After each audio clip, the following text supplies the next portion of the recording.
मन मंदिरा गजर भक्तीचा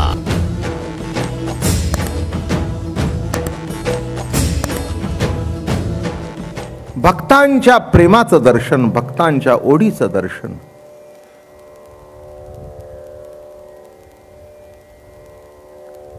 प्रत्येक कृतीमध्ये एक लीला आहे. माखन चोरी,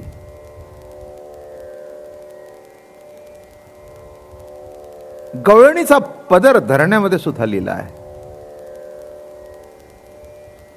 हसण्यामध्ये सुद्धा लीला आहे, कपटामध्ये सुद्धा लीला आहे. त्याला गवळणी म्हणाल्या तू कपटी आहेस. त्याचा अर्थ तुम्हाला माहिती आहे का? क म्हणजे सुख, आणि त्याच्या आड जो पडदा धरलाय असा जो धरतो तो कपटी. पट, पट म्हणजे पडदा. पट शब्दाचा अर्थ काय आहे? आमच्या नेत्राला जे सुख होतं, आमच्या कानाला जे सुख होतं, आमच्या इंद्रियांना जे सुख होतं, आमचं मन तुझ्याकडे बघून जे तृप्त होत होतं, बुद्धी विचार करायचं सोडूनच दिलं होतं,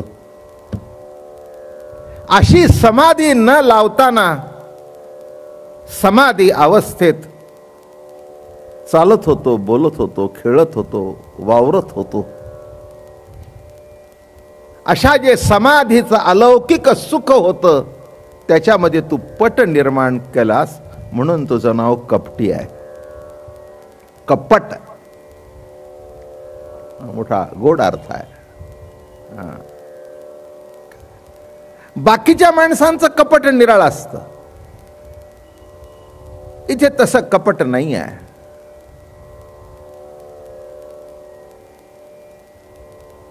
इथे कपट एवढ्या करताच आहे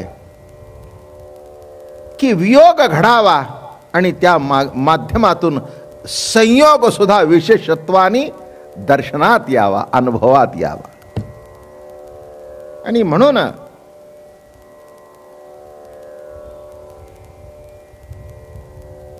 सतत प्रभूच्या चिंतनात होत्या, सतत प्रभूच्या ध्यानात होत्या. ध्यान लावणं निराळं आणि ध्यानात सतत असणं निराळं. लब्धली नादी लागली समाधी, मुड जन नर नारी लोकारे. यादी कळली का? कोणाला लागली? मुड जन नर नारी लोकारे, लुब्धली नादी लागली समाधी. गवळणींना तसं काय येत होतं? त्यांना समाधी माहिती नव्हती, त्यांना ध्यान माहिती नव्हतं, पण त्यांचं ध्यान उतरलं नव्हतं.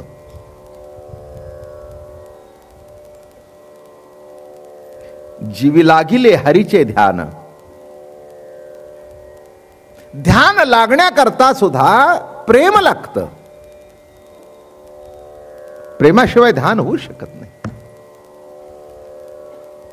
नाही का? प्रेम म्हणजेच ध्यान.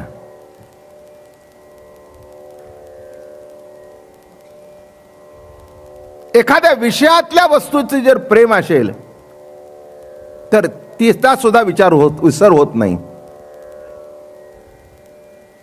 तसं प्रभूवर प्रेम असल्यानंतर ध्यान करण्याची आवश्यकता नाही, कारण ध्यान मोडतच नाही. कुणी म्हणाले डोळे झाकून बसा, कुणी म्हणाले काय करा. बरं का, अनेकांचे अनेक विचार आहेत. सांख्य मतामध्ये असा आहे, संसार जर दिसला तर त्याच्यात आसक्ती नसणे नामे ध्यान. समजून घ्या. दिसतोय संसार, बरोबर आहे ना, पण त्याच्याकडे आसक्ती नसणं हे ध्यान, नाही का? त्याच्या आसक्ती नाही आहे म्हणजे कुठेतरी निराळ्या ठिकाणी मन गुंतलेलं आहे. आणि दुसरं, दृश्य विषयामध्ये जर मन गुंतलेलं नाही तर मन कुठे गुंतलं? तात दृश्य प्रभूमध्ये. माझं बोलणं कळलं का? दृश्य विषयामध्ये आसक्ती नसणं नामे ध्यान. ध्यान ध्यान म्हणजे काय, नाही का? एखादी व्यक्ती बघितली, तिचा सहवासावासा वाटला. एखादी खाण्याची वस्तू बघितली. एक लक्षात ठेवा, आसक्ती निर्माण झाली की ते विषय तुमच्यावर सक्ती करतात. शब्द किती जवळचे आहेत, आसक्ती आणि सक्ती. काय, रस्त्याने निघाला होता, एखादी आवडीची वस्तू बघितली, आसक्ती निर्माण झाली, त्या आसक्तीने सक्ती केली आणि त्या दुकानच्या पायऱ्या चढवल्या.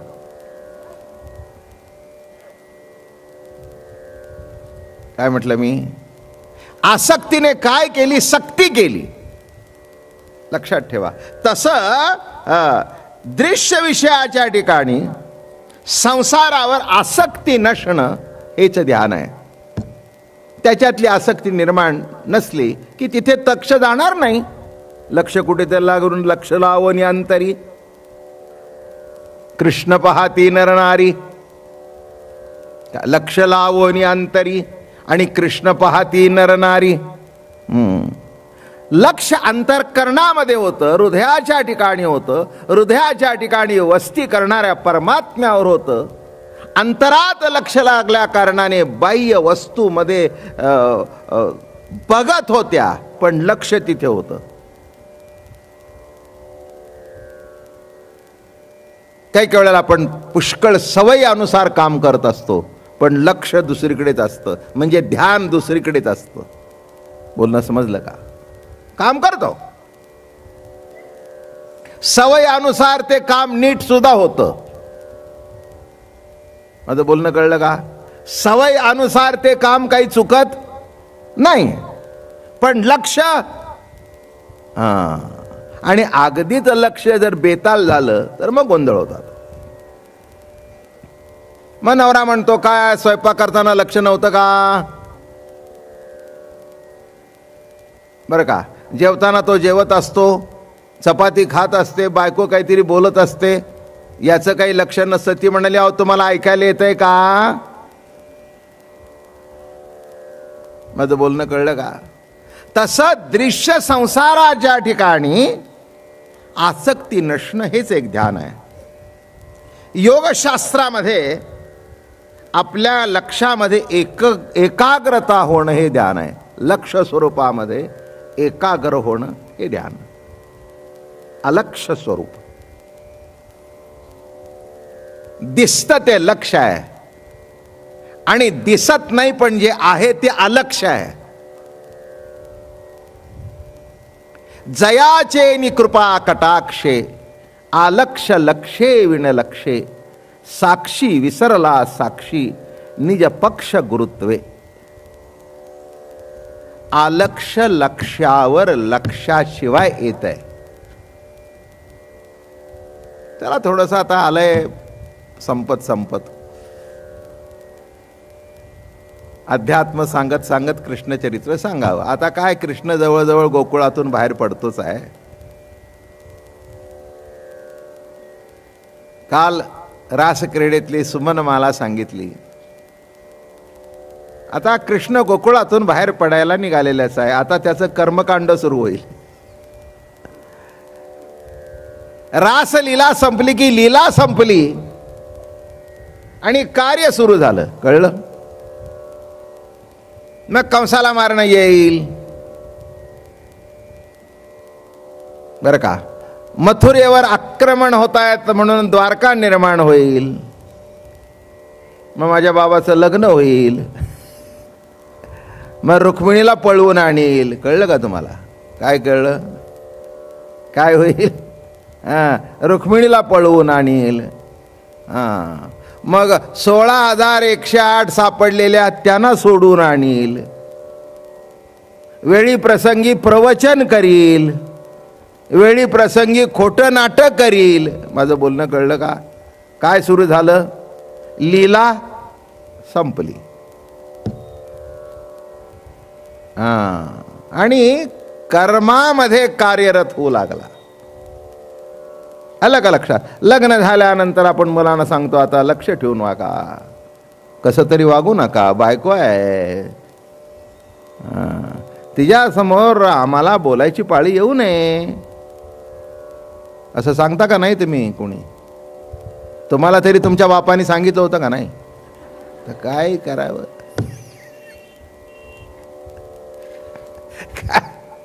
हो, सगळे म्हातारे कोतारे काय सगळे त्याच्यातूनच गेलेले आहेत. बाप सांगतोच बरं का. लग्न झालंय आता, लवकर घरी या, नाक्यावर उभे राहू नका, घरी बायको आहे हे विसरू नका. आई नाही, काय घरी बायको आहे विसरू नका, घरी या. जरा लक्ष घाला संसारात. आईला भाजी नाही आणून दिली तरी चालेल, पण बायकोला आणून देत चला.